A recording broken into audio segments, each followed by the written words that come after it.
Ito ang balita ngayon. Viral ngayon sa mundo ng social media. Ang di umano'y balitang Vice President Sara Duterte Carpio nagsalita na patungkol sa paghahanap ni ACT Teacher Party List Representative Franz Castro sa 125 million confidential fund ng Office of the Vice President. Franz Castro gustong ipa-impeach di umano si Vice President Inday Sara Duterte. Kaya naman Vice President Sara Duterte sumagot na at binanatan si ACT Teacher Party List Representative Franz Castro. Pero bago ang lahat, kung bago ka pa lamang sa aming channel, please huwag kalimutang mag-subscribe at i-click ang notification bell para mas maging updated ka palalo sa lahat pa ng bagong video na i-upload namin. At ito na nga mga kababayan, sa naging budget deliberation ng Committee of House of Representatives sa Office of the Vice President ay tila uminit ang mga eksena dahil Makabayan Black at Franz Castro hindi na nakaporma pa. Ngunit pag-aaralan di umano ng Makabayan Black ang mga detalye ng 125 million confidential fund na ginamit ni Vice President Sara Duterte noong 2022. Kung sapat ito sa pagsasampa ng impeachment complaint. Sa isang press briefing, sinabi ng House Deputy Minority Leader at ACT Teacher Representative Franz Castro na walang nakalaan na pondo para sa confidential fund ng Office of the Vice President noong 2022. Pero batay umano sa report ng Commission on Audit ay mayroong ginugol na 125 million pesos ang tanggapan ni Vice President Sara Duterte. At dito na nga sinabi ni Franz Castro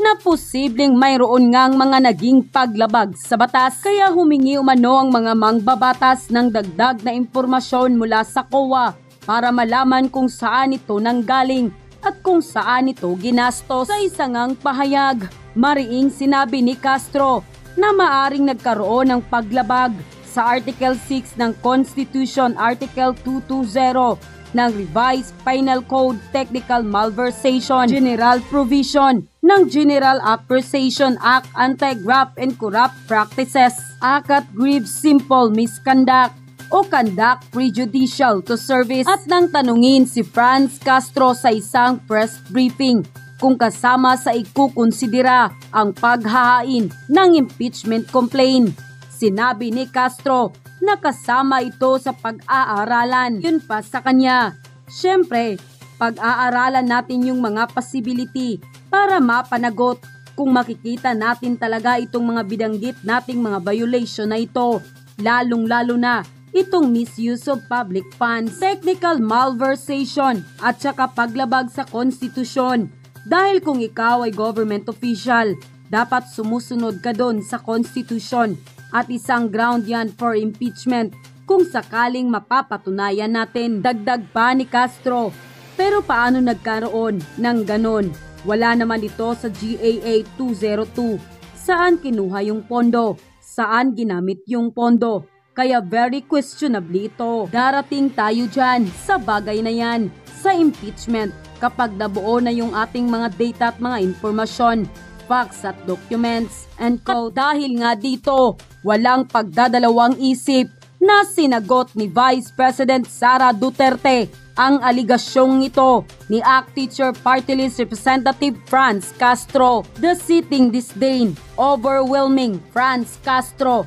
These days is hardly concealed even by her capacity to swing serious allegations against the office of the Vice President over the 2022 confidential fund. We welcome the proof she recommended for Commission on Audit to do on the 2022 OVP-CF.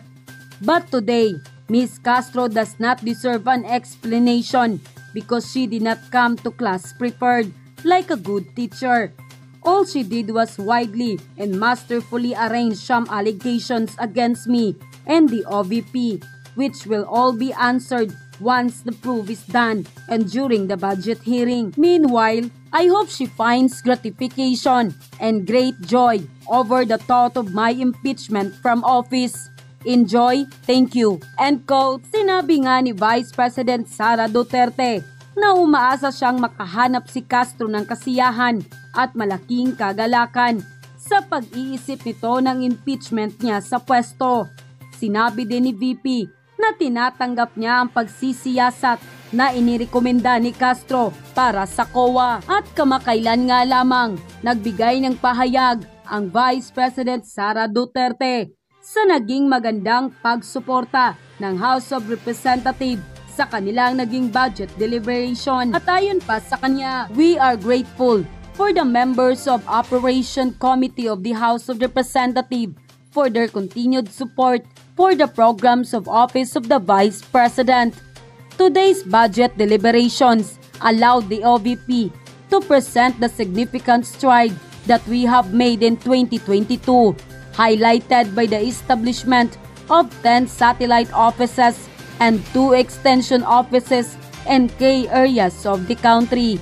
We are confident that OVP will be able to continue reaching, serving, and creating meaningful and sustainable changes in the lives of Filipinos in 2023. Meanwhile, for the 2022 CF in the amount of 125 million, the OVP has already planned and identified events, activities, and projects to be covered by the CF as early as August. There was nothing irregular or unauthorized about its spending, and the required liquidation and accomplishment reports had been submitted to the oversight agencies. We urge the Makabayan Bloc to end its rapid vilification of OVP over the 2022 CF if it does not have any substantive information to back up imputation of misuse. These incessant malicious attacks betray the Makabayan Bloc's lack of respect for the Filipinos being served by OVP and their inability to appreciate OVP's involvement in the fight against insurgency, terrorism, and social inequality. Thank you, and go. Na-realize ko lang mga lords, no? Ang awkward ng ibang politiko kung gisahin nila si VP Inday Sara ay ganun-ganun na lang. 'Di ba? Yung akala talaga nila na feeling nila mangungurakot si Inday Sara, 'di ba? Ang akala siguro nila yung budget na ibinibigay kay Inday Sara at sa Office of the Vice President ay mapupunta lang sa kung saan-saan. At ito pa ang nakakatawa. Ang mga nagtatanong ang mga nagigisa, yan si Risa, 'di ba? The big question is, sino ba ang may history ng katiwalian? Sino ba ang may history ng corruption? Abe, di ba? Sa lahat ng politiko ngayon, di ba, na gumigisa kay VP Inday Sara. Sige nga, di ba? Mas malinis pa kayo kay Inday Sara? Si Inday Sara na walang bahid ng korupsyon, di ba? Walang issue ng korupsyon. Maayos ang pamamalakad niya sa Davao. Iniwan nga niya ang Davao na will manage niya at walang utang. Si Inday Sara pa talaga. Diba? Si Inday Sara pa talaga. Ay, nako. Alam nyo ganito yan. Kaya mataas ang trust rating ni Inday Sara. Diba? Mataas yung job performance niya sa mga tao. Kasi alam ng mga tao, wala naman yung bahid ng corruption. Diba? Wala naman yung bahid, diba, ng anomalya.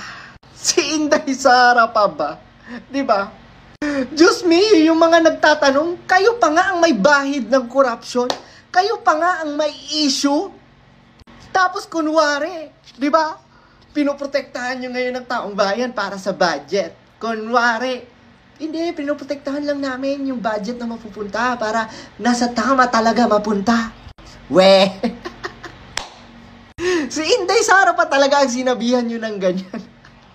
Imaginein mo, tingnan nyo, napaka-unique ng initiative ni VP Inday Sara. Diba? Nagpatayo siya ng OVP satellite sa iba't ibang lugar sa Pilipinas. Imagine that.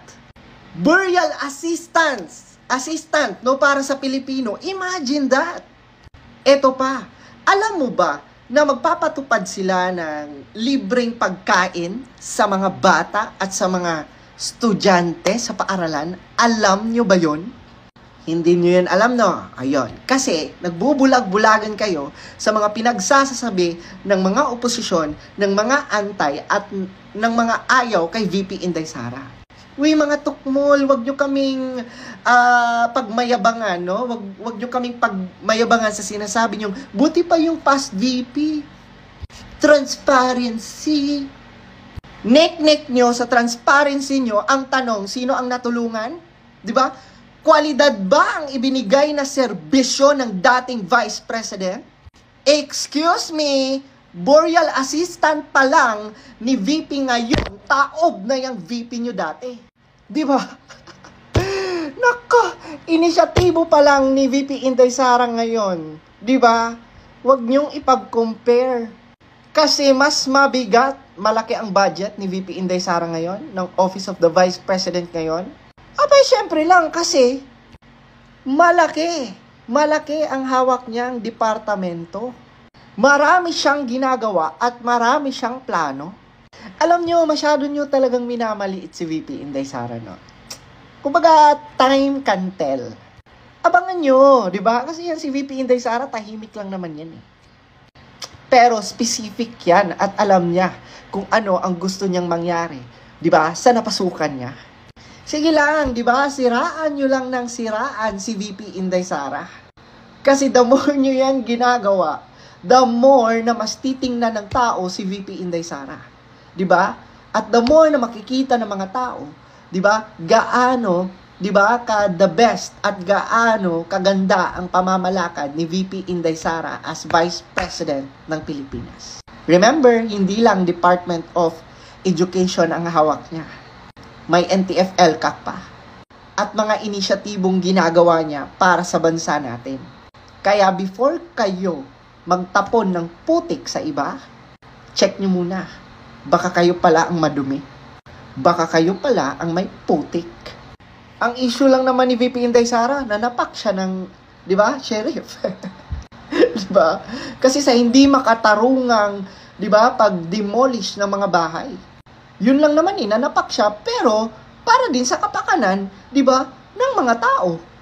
I'd rather choose a leader na mananapak para protektahan ang kanyang, di ba, constituents, di ba, ang kanyang mga tao, kesa sa ibang politiko dyan na kunwari malinis, pero, di ba, grabe pala ang dumi at may bahid pala ng korupsyon. At yun na nga mga kababayan, ano na ang masasabi mo? Kung mayroon kayong hinaing at komento patungkol sa balitang ito, please comment down below. Pag-uusapan natin yan sa comment section. At kung nagustuhan nyo ang video, ay huwag kalimutang mag-like at i-share na din para mas marami pang makaalam at umabot ito sa marami sa ating mga kababayan. Maraming salamat po!